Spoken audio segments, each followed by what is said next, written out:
and the performance isn't there. The performance isn't what it was, say, on Vista.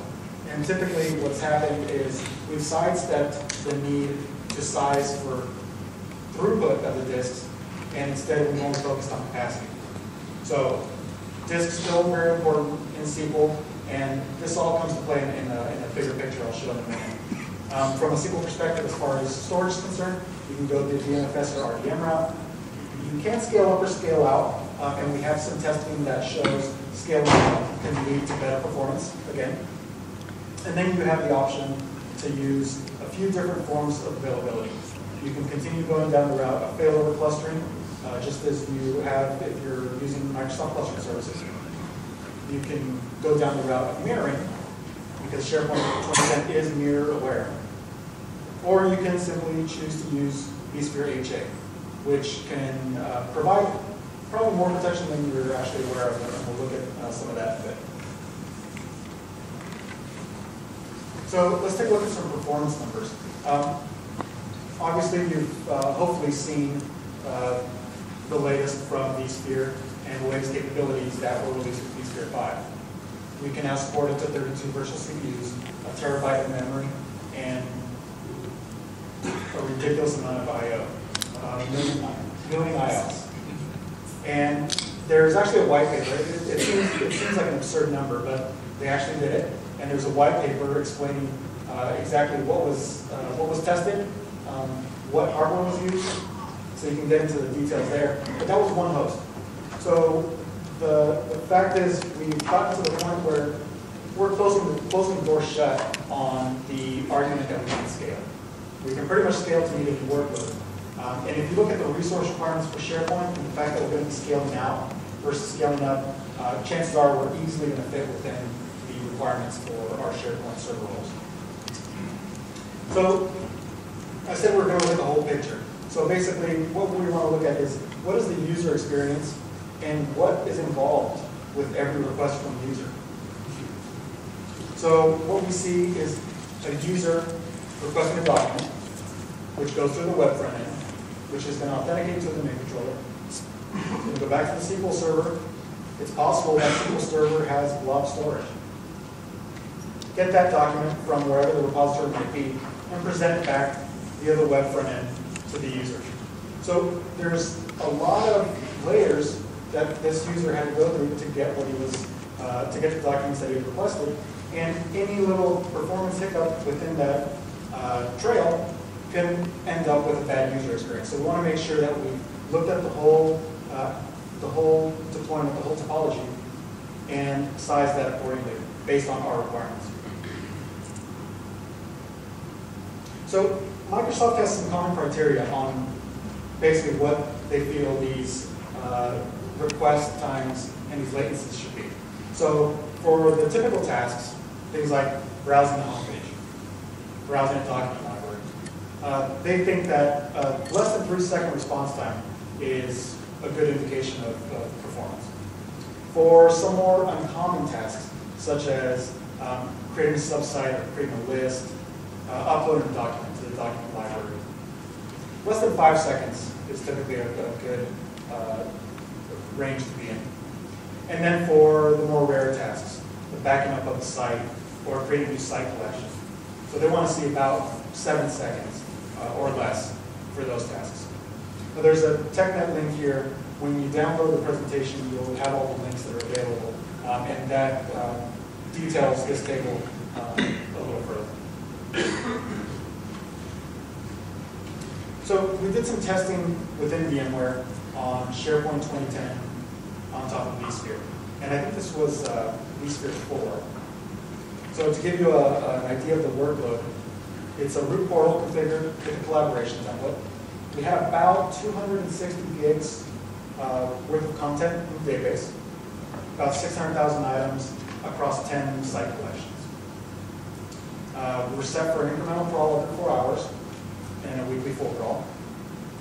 This was configured using the Visual Studio Team system, load generator.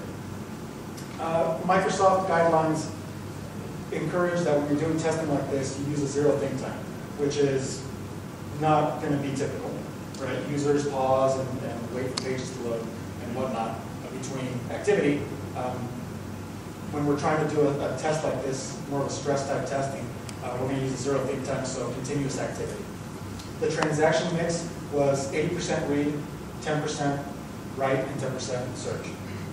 And then some of the settings that were enabled just to make this more along the lines of a real world scenario were IIS logging was turned on, and SharePoint and caching was turned on. So you can see the topology here, a single application server, a couple of web front ends, load balanced with Windows NLB, and then a SharePoint cluster, a SQL cluster. We also had a couple of domain controllers required because we're clustering, and then 4 physical ESX hosts. From a storage perspective, the content databases were attached using raw device mappings for SQL, and the raw device mapping is really more of a technical requirement here because we're clustering versus maybe using RDMs because we felt they would give us better performance. The truth is that from a performance perspective, we see very little difference between virtual disks and raw device mapping. VMFS was used to back all the boot virtual disks for the web front ends and for the web front end query runs. And then RDMs were also used for the SQL Server transaction logs. So in this test, it was a physical web front end versus a virtual web front end. And we took 2 scenarios. We took a single CPU and a single virtual CPU and began running tests to the point where the VM and the physical host were about 95% CPU utilized, and it's completely saturated. And really the point here is we saw very little difference between the virtual machine and the physical machine. When we went up to 2 CPUs in either case, again, about the same amount of difference. So pretty close to being on par from a performance perspective and the amount of requests per second that we can achieve in the virtual versus physical scenario. So this is an interesting case. This one, what this case looked at was how is performance affected by using multiple SQL servers. So in the blue columns, that's a single SQL server. And at the bottom, you can see the CPU percentage. And on the left, you can see the request per second going through. In the red, this is 2 SQL servers. And you can see, obviously, the CPU utilization is lower because we're spreading the load. But if you look at the case on the far right, the requests per second were increased pretty significantly, simply by deploying multiple SQL servers. So a good indication of what you can achieve by scaling out as opposed to trying to go with larger virtual machine configurations. So when we're looking at monitoring performance, we have a couple of tools at our disposal. So starting at the vSphere level, if we want to go with the strict GUI-based approach, and this is typically what we're going to be able to provide everyone, right? Not just the vSphere admins, but we can actually give read-only access to the DBAs, to the SharePoint developers, or to the IT ops administrators that need to look after the SharePoint servers. So very good performance monitoring within the vSphere client itself. Now, for us as vSphere admins, there might be times that we need to get a little more technical, or maybe we're opening a case with tech support and they want to get all the details that they can. Maybe they want to do batch logging of performance statistics, and that's when we would fire up ESX top or RESX top, remote ESX top. Again, typically limited to the vSphere admins, requires higher level of access. Now, is there anything else that the SharePoint or DBAs can use at their disposal to look at performance? Yeah, they can continue using all the same resources they use today. So if they're using Perflon, if they're using SQL Profiler, they can continue to use that, or if they're using SCOM or MOM, and that's how they monitor performance. They can continue using that. We've also added, and I think this was added in vSphere 4, we added a couple counters to Perflon when you install VMware tools that will actually go through to the hypervisor and pull statistics from there. So not only can you see what the guest thinks it's doing as far as CPU or memory usage, you can also see what the hypervisor knows and what the VM is actually using from a physical perspective through the guest itself. So a good way to compare and make sure that what you're seeing is actually true. So a bit on capacity planning. So this is, when we were writing our documentation for best practices and capacity planning for SharePoint on vSphere, we came across the interesting conclusion that capacity planning is really, really tough. And it doesn't matter if you're virtualizing or going physical. Microsoft doesn't have a whole lot out there, and you know, to their point, it is pretty tough just because of how widely and how many different configurations SharePoint can be deployed. So it's really tough to get one user profile or one set of profile types like you can in, say, an Exchange environment where you know you have some very set guidelines on how many messages constitute how much CPU utilization, how much memory utilization. So there's a couple things that need to happen here. We need to estimate our user activity, and we can go a couple of ways with this. If we have an existing SharePoint 2007 environment, we can go through IIS logs and we can pull data that way. Otherwise, we really need to look at what Microsoft guidelines are out there that are in line with the type of deployment we're going to do. And we'll take a look at some of those reference architectures today.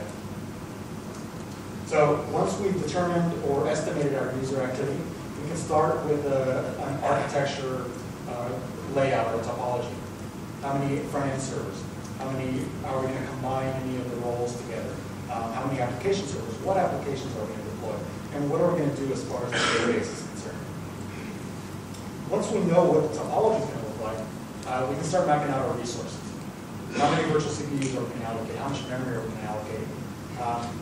Is it going to make more sense to spread some of the load a little thinner and go with more VMs? Possibly. We've seen proof that scaling out does yield better performance. But once we have those requirements down, now we can actually look at the ESX topology. So we understand what our requirements are from a virtual machine perspective. Well, how does that translate into my actual physical needs? And then once we do that, we can actually logically place these VMs on hosts in more of maybe a diagram or a Visio to help us understand and help us visualize what type of resources we're actually going to be using. Do we have any headroom for failover? Do we need that? Are we overcommitting any of our hosts, etc.? So I mentioned estimating user activity. So you can use the SharePoint 2010 load testing kit along with the Visual Studio 2008 Team Suite to extract data from your current IIS logs if you have SharePoint 2007. And that'll give you a baseline to run against your new environment and realize exactly how much compute resource you need for all the different layers of your topology. A new installation, an environment where SharePoint doesn't exist today, it's a little tougher, and we need to make some assumptions. So Microsoft has this case study, which is based on an internet collaboration environment. And these are the numbers they rolled with. And they built a reference architecture based on these numbers. So details of this reference architecture case study is available at the link above. But if you think your environment is about this size, and you think that the user activity is going to be around this, and the tools that they're using, the services that they're using, are on par with what you're going to be looking at deploying, it's a good starting point for mapping out your environment.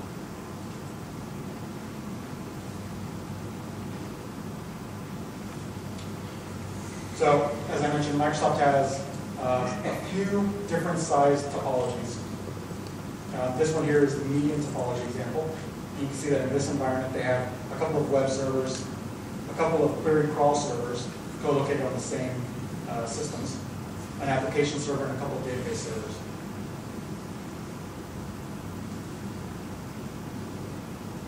So the link at the bottom is where you'll find a list of all the case studies. And different case studies for different application deployments within SharePoint. So you can pick the one that more closely resembles the use case that you're looking forward to as well. So a couple of the topologies here. Microsoft does have some minimum requirements. They're a bit high. So if we look at for the web front ends, for SharePoint 2010, they're wanting at least 4 CPUs. So 4 2.5 gigahertz CPUs or more, or faster. I guess that's something that, the good thing about virtualizing is you can play with this. So you can deploy to their minimum requirements at the get-go and adjust as you see necessary. I think one of the case studies that I saw from EMC had scaled this back a bit because the requirements were a bit more than was required. That was actually required when the testing was done. And with the scale-out approach, you can make up for some of that by scaling out to multiple virtual machines. I'll let you see the application and database requirements there. So let's take a look at some of the topologies. So a small environment, you might co-locate the web and query roles on the web front ends. Have a couple of those for redundancy. An application server, and you could have all your databases within a single database server. A medium topology, you'll start scaling out of it, and you'll start breaking out the roles a little bit. You'll have dedicated web front ends, and you might have dedicated query and crawl servers, application servers, and then you might choose to break out the databases. And you might have more database servers because you're choosing to do things like mirroring or clustering, because at this point, resiliency of the database is important given the amount of content. And then, of course, in a large environment, we can start scaling this out even further. We can break up the web front ends for dedicated purposes. So we can have web front ends that all the users go to, that all the user requests go to. We can have web front ends that only the administrators go to, or only there for maintenance tasks. At the application layer, we can have dedicated query, dedicated crawl servers, and then dedicated application servers for each application if needed. And then, of course, we can break out the databases even further. So a couple of things that will impact sizing of the SQL server. So the size of the content database. Microsoft's recommendation is to keep it at about 200 gigs and start creating new databases after that. More service applications and more features will probably require that you scale out and need more resources at the database level. If you're doing mirroring or clustering, that's also going to require more servers.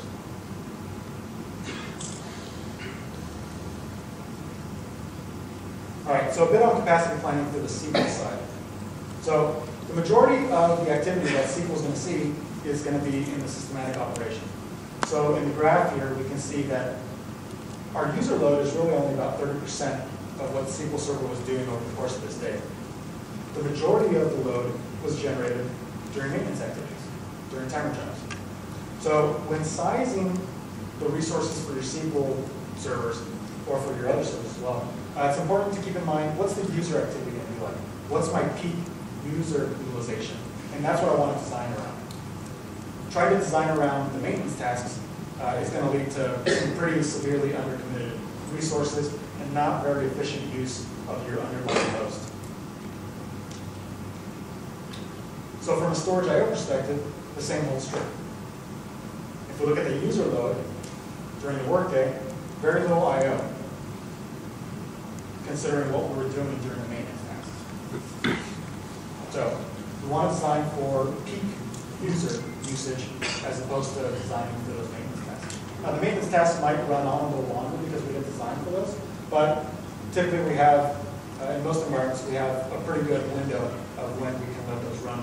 And in some cases, those, if they do terminate prematurely because we don't want to run into the workday, we can pick those activities up where we left off.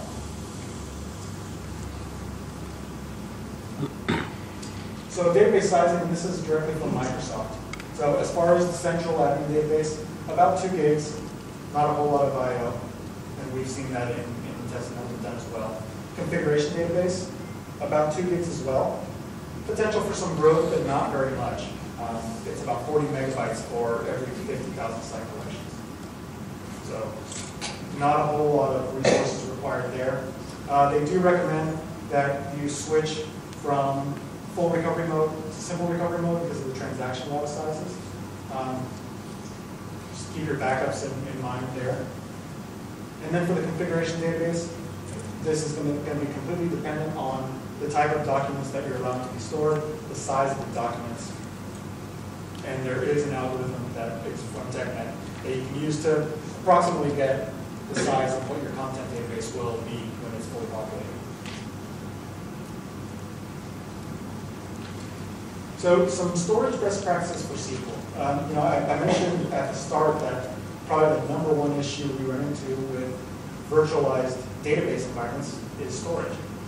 So keeping these best practices in mind and actually applying them when we go down the route of virtualizing our SQL environment can help limit those issues or help limit when we run into those issues. So we want to plan for throughput, we want to plan for performance. Obviously, we do a great job of planning for capacity, but we tend to sidestep a bit on performance requirements, and that leads us into trouble. Search database, temp database are going to be the most demanding. The search database is extremely write intensive during crawling, so keep that in mind. You might want to segregate that from other workloads, or use some of the technologies that are available in some of the arrays for helping out with those bursty activities. Transaction logs and database logs should be kept on separate disk pools. And traditionally this has been focused on due to recoverability. So the last thing we want is for our logs and our databases to both be lost because we co-locate on the same spindles in the case of a storage object. So transaction logs are going to require a little more throughput. So rate 10 is the recommendation there. And then for SharePoint data, you can read here rate 5 for the more read-intensive workloads, rate 10 for the higher random I/O workloads, and then rate 6 for high availability with a large amount of drives or virtual pooling of disks. So when we get down to deploying these virtual machines to ESX, there's a few best practices, and these are general best practices. We tend to be a little more stringent when we talk about tier 1 workloads. If we're strictly talking about SQL, you might see a note here about overcommitment and trying to avoid overcommitment to a certain extent. Not so much the case for SharePoint. The type of resource utilization that the web front end, the application servers do, lends itself a little better to overcommitting. Now, if we are going down the route of overcommitment, we want to make sure that we keep some of the counters up here in the top right in mind, just in case we ever go down the route of having to troubleshoot a performance problem. From a memory perspective, right-sizing the memory is key. And really that's to make sure that we're using the memory efficiently, not over-provisioning memory and making very good use out of it.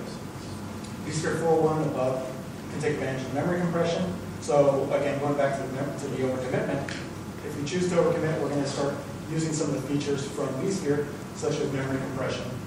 And with vSphere 4.1 and 5, we're able to stretch our memory bounds a little further by using some of those technologies. And again, if we are going to look at overcommitting, let's keep some of these counters in mind. Swapping obviously would be a bad thing. Ballooning could potentially be a bad thing. Ballooning is meant to not necessarily affect the VM as much as swapping would. So two counters to keep in mind when we start looking at more consolidation and more overcommitment. From a storage perspective, again, we do have to understand the I/O and the throughput requirements. Otherwise, we're going to get into trouble. You see it over and over again. Again, storage best practice, obviously redundant paths to the storage, and avoiding misalignment. Not so much an issue anymore because Windows 2008 aligns by default. VMFS partitions are aligned as long as you configure them or create them from the vSphere client.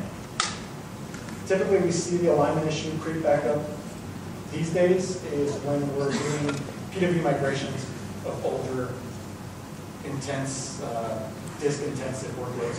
Older SQL servers, SQL 2005 that were built on Windows 2003, that weren't aligned using disk card, they get PW'd over, and they might not suffer from horrible performance, but they're not working at their peak, they're not optimized. But if we're doing new deployments with this 2008 and 2008 R2, not an issue. So here's a sample architecture. Basically what we did was we built out a SharePoint topology based on the departmental collaboration case study that Microsoft has, and laid it out onto a vSphere cluster. Now, one of the things to note here is the required SQL server that was deployed in that case study was running 16 CPUs. So we did this based on vSphere 4.1. Obviously, we can't do 16 virtual CPUs in vSphere 4.1, so we chose to go ahead and break it out. Some of the flexibility that's available to you by going down that road. And you know, if you look at the placement of the virtual machines on these ESX hosts, we're probably going to be looking to take advantage of features like vMotion or DRS. And virtual machines aren't going to stay in one place. They're going to migrate around as needed, or as seen as being more efficient from vSphere's point of view. But it's a good way to lay it out on paper, virtually, and look and see what your resource requirement and any overcommitment or any failover headwind might be before actually going to your deployment. So a couple of points on availability and recovery, and then I'll hand it over to you. So when we think about availability and recovery, what are we trying to protect? More importantly, what's our SLA? And what are our recovery point and recovery time objectives? And how do we protect it? What tools do we have available, both native and possibly third-party or above and beyond what's available out of the box to take advantage of some of these features or to make these available? So as of vSphere 4.1, we introduced the ability for third-party vendors to tap into vSphere HA. So what this means is that a third-party vendor can create an agent that will sit within the virtual machine, and this agent is meant to be application aware. So the first third-party vendor that's been on board is Symantec. So Symantec has Veritas clustering services. So they have a framework for application aware agents.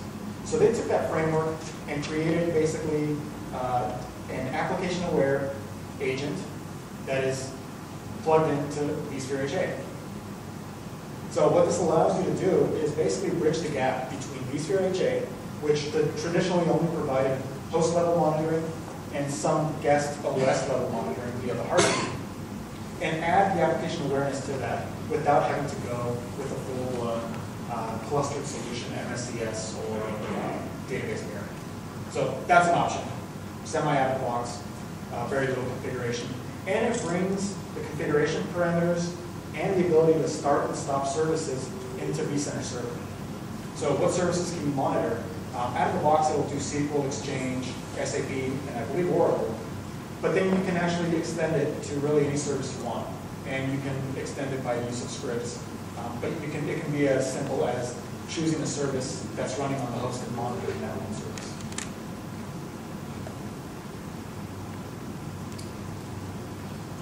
Here's another scenario.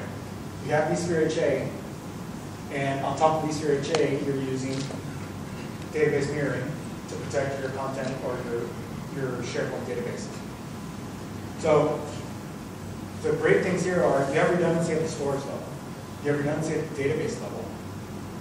SharePoint 2010 will fail over with the mirror. So legacy applications might not be mirror aware. You might have to use something like an alias or a DNS alias. SharePoint knows about primary database servers and secondary database servers. As opposed to going the Microsoft clustering route, you have a little more flexibility in what you can do from a storage perspective. If we're looking to deploy a Microsoft cluster, we're very limited into how we attach our storage. We need to use physical node RDMs, and we need to use fiber channel storage. When we go down the mirror route, we don't take any of those cluster limitations into consideration. So the recovery goes from what could be a few minutes in a clustering scenario, or a few minutes in a vSphere HA power on or reboot, to basically seconds as the failover goes from the principal to the mirror. So that's great because that keeps our database online, that keeps our SharePoint clients connected. Now, by attaching these, laying this on top of vSphere HA, we also have the ability to have those VMs powered back on some of the remaining hosts, and we're able to keep the mirror as up to date as possible. Whereas, had this been on a physical deployment, we would have to wait for that physical server to be repaired. And it could be a day or a couple days, maybe a few hours. But we still have activity going on in the database, and we still have changes that are piling up that will need to be, at one point, sent over to the mirror database. From a DR perspective, this is a case study that we like, or a scenario that we like. Using Site Recovery Manager. So we have underlying storage replication. We can create our recovery plans to fail over the entire site, fail over individual virtual machines, whatever our recovery objective is. We can test this. We can actually run failover maintenance plan, failover recovery plans in test mode, which will allow us to validate that end-to-end communication is available within an isolated network, and we know that this recovery procedure is actually going to work when we need it. Now, the interesting thing about this case study is you can actually make more efficient use of your DR facility, not having servers sitting idle waiting for an event. We can actually use those resources in the meantime for dev and test. As part of the recovery plan that you build inside Recovery Manager, during a failure scenario, we can have those dev and test VMs powered down so that we have the available compute power for our production servers that we failed earlier. And then from a backup and recovery perspective, the top squares are really the application servers, the IIS servers, the web front ends. And those can be backed up using any traditional means. You can go down to using VMware data recovery. So you can take full machine backups and full machine snapshots and have all the application configurations available for recovery as a virtual machine container, as opposed to having to recover individual files or having to spin up a new VM and reapply configurations. From a database perspective, you can keep backing up the databases however you do today. So a note on VMware data recovery. So it does utilize VMware snapshots. This says that it can back up SQL Server if the databases are stopped, if the SQL service is stopped. I'm still working that one out. VMware snapshots are VSS compliant. So when you take a VMware snapshot of a Windows machine and you have VMware tools installed, it will initiate a VSS request to the VSS writers that are installed. And it initiates a request to all the writers, which would include a SQL writer if you have Exchange. You can see that in the logs. So now, that being said, I don't see a whole lot of VDR scenarios with SQL, typically because the amount of data usually requires some other way of backing up that amount of data. But for the other services, great solution there. Now, for solutions where you are backing up a large amount of data, and more importantly, you want to be able to recover that large amount of data very quickly, you can use hardware-based VSS solutions like EMC Replication. So again, fully VSS compatible, can be used to take clones or snapshots. So we have a lot more documentation. Obviously, there's a lot more to be said than what we have time for in 60 minutes. And I'm going to let Itzik come up here and talk about his customer case study. But we have some links. The easiest way to go about finding our documentation for any of the business critical applications is to search Google for VMware in SharePoint or VMware in business critical applications, and that'll take you to our biz critical lab site. You can download all of our documentation. Yeah, so when you get this presentation, you'll have this there. So I will go ahead and pass it on to Itzik. Thank you very much. Thanks, Alex. Wow, so much information. So hi everybody, thanks for still staying after lunch. My name is Itzik. I'm working for VMware Specialist, which is a weird role, research, yes, good pay sometimes as well. And I'm going to talk to you today about the customer use case that we've done a major SharePoint deployment with. Unfortunately, I can't have the customer name here, but if you want to come after the session talk to me, I will be happy to give you the customer name. So this customer is running 120,000 seats of SharePoint environment, but there are only 50,000 employees. You might wonder then why did we make it so big? And so these customers basically acquiring companies every 6 months or so. Actually, as of today, there are already 60,000 employees, so they're fairly big. And it's one of the top companies that work in the segmentation they are working with. So they went to us and they asked us to design and to implement a SharePoint solution for 120,000 employees. And what were the building blocks that we started with this solution? So from a VMware level, it was VMware vSphere 4.1 at the time that we were doing the project. From a storage level, it was an EMC VMAX, which is our high-end array. SRM 4.1 to protect the entire environment, and EMC replication manager that Alex was mentioning to back up the environment itself. I'm going to go dive into each one of these components so you'll have more information if you do something similar. And by the way, I've tried to make this session as much as vendor agnostic as I could. Obviously, it was an EMC customer, but there are a lot of things here that may be relevant for other storage vendors as well. So don't just chill it off, oh, it's an EMC, so it doesn't applicable to us. A lot of it. So first of all, from storage perspective, we designated the front-end ports, which is basically where the I/O is first coming through to the storage itself. And we dedicated stuff for the development environment and for the production environment and for the replication environment as well. And this route is also applicable for other storage as well. So it's extremely important that you don't want to mix the I/O that's coming for the production environment with the one that's also with the replication, for example, to another site, right? You don't want to mix your production SLA with your recovery SLA. So that's an important one. The other stuff which we debated quite a lot, to be honest with you. So how many of you are actually using a thin version of vSphere, right? The thin provision of vSphere or a thin provision on the storage level? So that's that thin provision on the storage or on the vSphere layer? So how many of you are doing it on the vSphere layer? See a couple, okay. How many of you are doing it on the storage level? Right, so you basically came to the same conclusion as us, but I'm wondering, what was the design criteria that you designed to do the storage provisioning, the thin provisioning based on the storage level?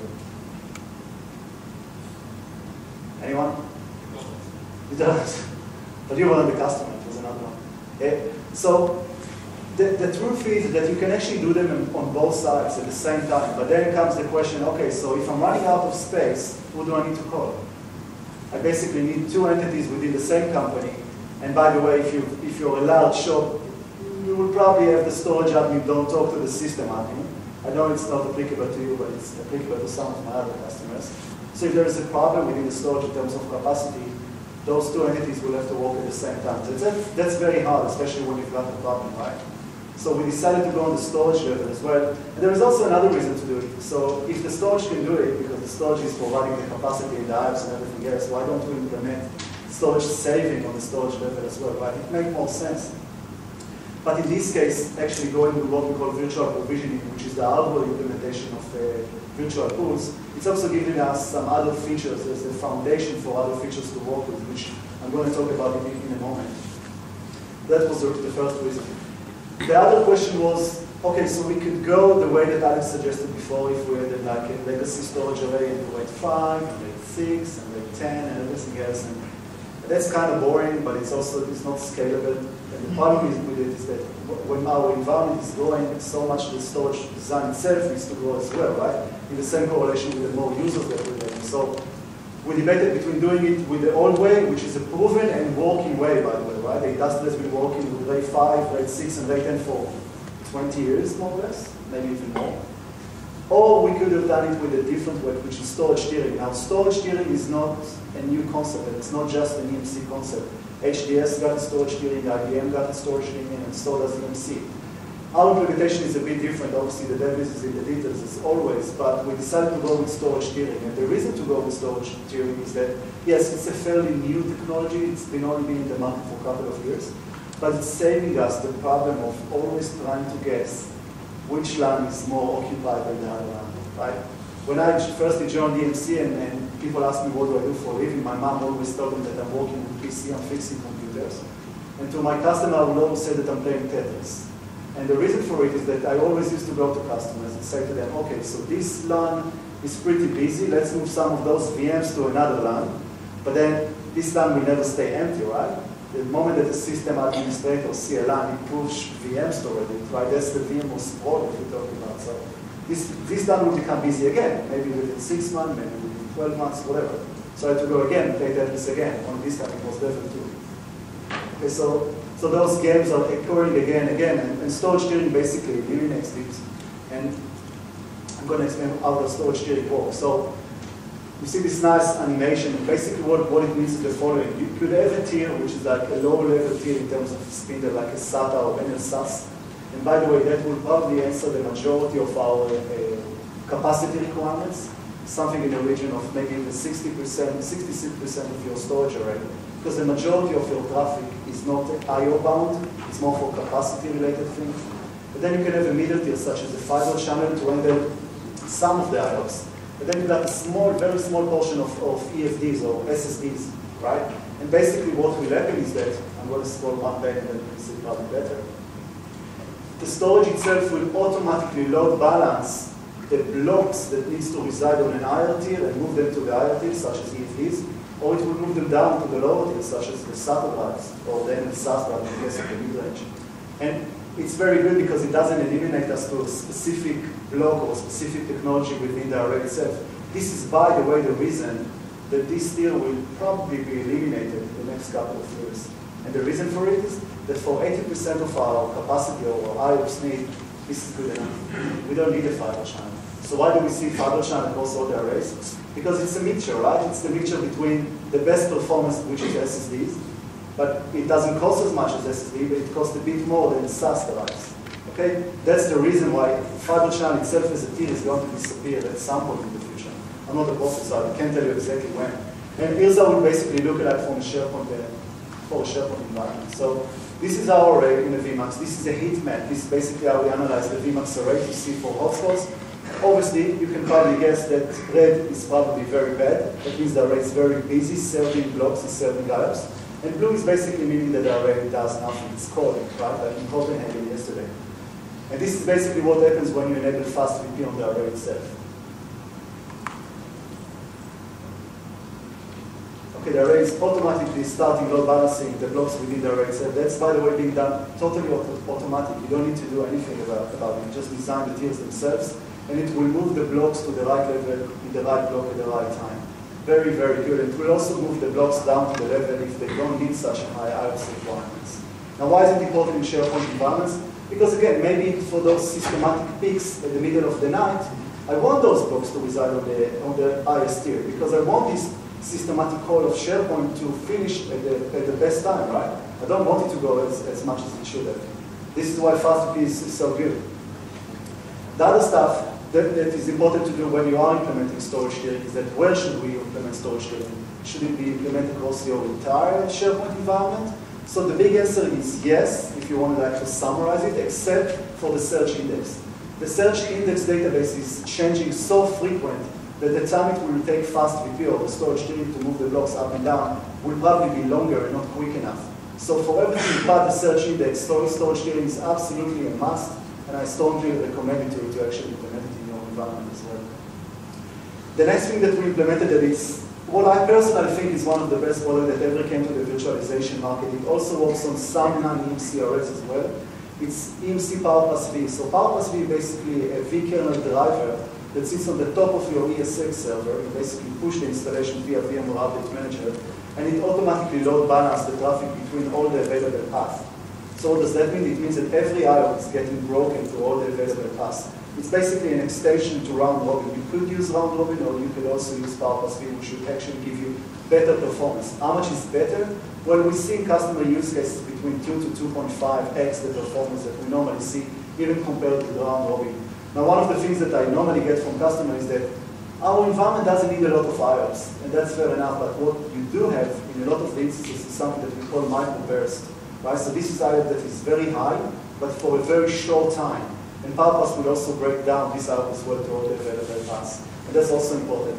The thing that was important, by the way, in this project, so I took a screenshot of it as well, is that when you install Power Plus V and you also install a free plugin, we call it Virtual Storage, Virtual VSI plugin for vCenter. VSI basically does a couple of things. A, monitoring and showing you the storage correlation between the vCenter and the storage level. That's one thing that it does. It does a couple of other things as well, which I'm not going to explain here a bit. But when we are installing Power Plus on the ESX server, something else that comes up is this stuff, errors. What does that mean? How many of you are a fiber channel or fiber-based customers? I would say the majority, or 60%. How many of you had to debug a dodgy fiber cable, like a broken fiber cable? All right? 3 or 4. How easy was it? It wasn't. Excellent. So that's exactly the point. So when PowerPost is installed on the servers, and that happened at this customer as well because they acquire new servers, this tab will also show you errors on the fiber cable themselves. So you could basically know, right, so this pass is defective, I'm just going to replace the fiber cable with a new one. And that's it. You don't need to go via with the flashlight and see if the light is going through the cable or anything like it. So that's very important. It's actually happened to us at this customer and other customers as well. So the next bit, how many of you are replicating your SharePoint environment, like local, not for a remote site? All right, not too much. So this customer had 40 replicas. Yeah, 40 is a large number. Why? That's probably an answer for a beer in the afternoon, but that's the way they do it. And basically they're using EMC Replication Manager to replicate the environment. Just one correction. Those hardware-based VSS, they give you something extra because they actually integrate with the application itself. Now, why is it important? VSS is residing on different part of your application. There is the file system VSS, and there is the application VSS. This is actually integrated into the application VSS. Now, what does it do in the case of SharePoint? It also truncates the log files back to the database itself, right? As opposed to just a normal VSS backup software. A normal VSS backup software will not truncate the database log files back into the database, which is what is important. It's actually happening when you are running a backup of your Exchange or an SQL server or any other application that requires application VSS provider. This stuff I actually added it yesterday evening. I wasn't sure if I want to talk about it or not, but I think it's important enough. So, how many of you are familiar with the concept of blob as opposed to SpongeBob or something? Right, so not too many of you. And so what is a blob? Blob actually means that if your SharePoint environment is quite big in terms of its database size, guess what? Your database server is not meant to be a junk server, right? You shouldn't store your MP3 file or your Word files or your Excel file or your media files, which is what SharePoint is pretty much all about. But the transactional load database is not meant towards storing all of these files. So a blob is actually an API provided by Microsoft that will basically move all of these files directly from the database server as a pointer to a file server, which could reside as a NAS or a Fiber channel or whatever. But the database itself is going to be very, very, very small. Now, why is it important? You will be probably able to save a lot of capacity on your database, core database server itself, and this way you can actually back it up very, very quick. Now, how much space did we save for this customer? 90%. 90%, we basically chose with them MetaLogix. There are a couple of cloud providers out there. The customer done a POC together with us. Together we choose MetaLogix, but there are other providers there as well. And we basically were able to save 90% of our initial SharePoint database size, and we move everything else to a file server. And I can tell you a lot about file servers and the way that you can compress them and so on and so forth. But the important thing is to back up the database itself in such a short time. Almost the last bit is SRM, right? So how many of you are running VMware SRM? Okay, not too many, which is a shame. It's a very, very good product. I've implemented in quite a few sites across the world. And it's also led us to another thing. And Alex already touched it in a bit. And again, I wasn't sure if I want to include it or not because it opened up a big debate war, but should I run Microsoft cluster to cluster my databases, or should I just rely on VMware HA? So how many of you are relying